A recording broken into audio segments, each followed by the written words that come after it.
Welcome to easy cooking and vlogs. இன்றைக்கி நம்ம சேனலில் வந்து கடலை உருண்டை எப்படி செய்கிறது அப்படின்னு தான் பார்க்க போகிறோம். அதுக்கு முன்னாடி நம்ம சேனலை சப்ஸ்கிரைப் பண்ணாதீங்க, சப்ஸ்கிரைப் பண்ணிக்கோங்க. மறக்காமல் பெல் ஐக்கானே கிளிக் பண்ணிக்கோங்க ஃப்ரெண்ட்ஸ். அப்போ தான் நான் போடக்கூடிய வீடியோஸில் உங்களுடைய நோட்டிஃபிகேஷன் வந்து சேரும். இப்போ நான் கடலை வந்து 1/2 கிலோ எடுத்து வச்சுருக்கிறேன். நீங்கள் வந்து எந்த அளவுக்கு வெள்ளை எடுக்கிறீங்க அதுக்கேற்ற மாதிரி எடுத்துக்கோங்க. நான் 1/2 கிலோ எடுத்துருக்கிறேன். அப்புறம் வந்து 1/2 கிலோ கடலைக்கு வந்து நம்மளுக்கு 1/4 கிலோ வெள்ளம் இருந்தாவே போதும். ஸோ இதை வந்து 1/2 கிலோ வெல்லம், இதில் வந்து நான் இப்போ 1/4 கிலோவாக வந்து எடுத்துக்க போகிறேன். 1/4 கிலோ வெல்லம் எடுத்து அதை நல்லா வந்து தட்டி வச்சுக்கணும். நம்ம இது வந்து எப்படி தட்டியும் வச்சுருக்கேன் அதையும் உங்களுக்கு காட்டுறேன். இப்போ வந்து வெல்லத்தை வந்து நான் இந்த மாதிரி தட்டி வச்சுக்கிட்டேன். இதெல்லாம் மோஸ்ட்லி வந்து ஃபங்க்ஷன் அந்த மாதிரினாவே, அதாவது ஏஜ் அட்டன் பண்ண ஃபங்க்ஷன் இல்லைனா வந்து வீட்டில் ஏதாச்சும் விசேஷம்னா இந்த மாதிரிலாம் செய்வாங்க. பாவ மீதியானாலும் இந்த மாதிரிலாம் செய்வாங்க. ஸோ அதை தான் உங்களுக்கு இப்போ நான் செஞ்சு காட்டுறேன்.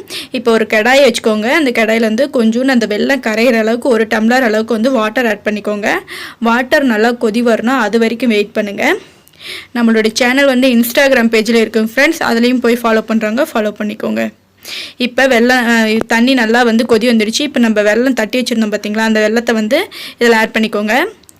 ஒன்ஸ் வந்து நல்லா மிக்ஸ் பண்ணி விட்டுக்கோங்க. அந்த வெல்லம் வந்து ஒரு கம்பி பதம் அப்படின்னு சொல்லுவாங்கள்ல, அந்த பதம் வர வரைக்கும் நம்ம வெயிட் பண்ணணும். ஸோ நல்லா கொதிக்க விடுங்க. கொதிக்க விட்டு அந்த வெல்லம் ஃபுல்லாக கரைஞ்சிட்டு, இதில் வந்து வேணும்னா நீங்கள் ஏலக்காய் ஆட் பண்ணுறதா இருந்தால் கூட பண்ணிக்கலாம். நான் ஏலக்காய் ஆட் பண்ணுறதால நீங்கள் வேணும்னா ஏலக்காய் ஆட் பண்ணிக்கோங்க. இப்போ வந்து ஒரு கம்பி பதம் வர அளவுக்கு வந்து நம்ம வந்து வெயிட் பண்ணலாம். நான் எப்படி அந்த ஒரு கம்பி பதம் எப்படி வருது அப்படின்ட்டு உங்களுக்கு தெரியலன்னா நான் அதையும் போட்டிருக்கேன் பாருங்கள் இதுலேயே. இப்போ பாருங்கள் ஃப்ரெண்ட்ஸ், ஒரு பிளேட்டில் வந்து கொஞ்சோண்டு வாட்டர் எடுத்துக்கோங்க. அதில் வந்து 1 டீஸ்பூன் வந்து இந்த வெல்லம் வச்சு காய்ச்சிட்டு இருக்கும் பார்த்தீங்களா, அதை எடுத்து கொஞ்சோண்டு ஊற்றுங்க. ஊற்றுனதுமே அது வந்து நம்ம கையில் ஒட்டக்கூடாது. வாட்டர்லேயும் அப்படியே வந்து கலக்காமல் இருக்கணும், எல்லாம் மிக்ஸ் ஆகாமல் இருக்கணும். நம்ம எடுத்தோம்னா தண்ணியிலேருந்து தனியாக அது வந்து ரவுண்ட் ஷேஃப்க்கு வந்து நம்ம கைக்கு வந்து பிரிஞ்சு வரணும். அப்படி வந்துடுச்சுன்னா பாவு நல்லா காஞ்சிடுச்சின்னு அர்த்தம். தண்ணிலையும் வந்து மிக்ஸ் ஆகக்கூடாது, நம்ம கையிலையும் வந்து அது தட்டத்துலேயும் வந்து ஒட்டாமல் அப்படியே நம்ம கைக்கு வரணும். அந்த மாதிரி இருந்தால் தான் பாவு காஞ்சிடுச்சின்னு அர்த்தம். இப்போ நான் கடலை எல்லாத்தையும் எடுத்து ஆட் பண்ணிக்கிட்டேன். இப்போ வந்து சூட்லேயே தான் நம்ம இந்த கடலை உருண்டையும் பிடிக்கணும்.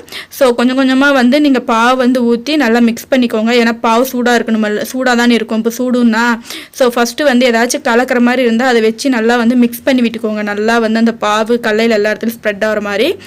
அதுக்கப்புறமா ஓரளவு வந்து உங்கள் கைக்கு பொறுக்கிற சூடு வந்ததுமே கொஞ்சோண்டு கையில் ஆயிலோ இல்லைன்னா நெய் எது வேணுமோ உங்களுக்கு விருப்பம் ஆட் பண்ணிக்கோங்க. ஆட் பண்ணிவிட்டு நல்லா வந்து ரவுண்ட் ஷேப் பிடிங்க.